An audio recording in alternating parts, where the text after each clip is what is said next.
For years, MES projects have carried a reputation for being large, complex, and disruptive. But manufacturing execution is changing.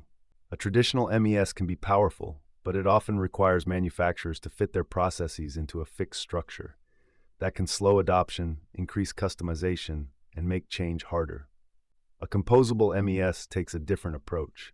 Instead of digitizing everything at once, manufacturers can start with the workflow causing the most friction, then add capabilities step by step.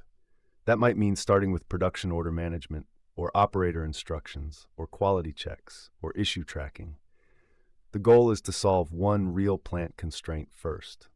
Powered by platforms like Factorise and Mendix, Composable MES gives manufacturers a flexible way to build, adapt, and scale shop floor applications without forcing a big bang transformation. This is where the 90-day roadmap matters. Start with one product family, one line, or one workflow.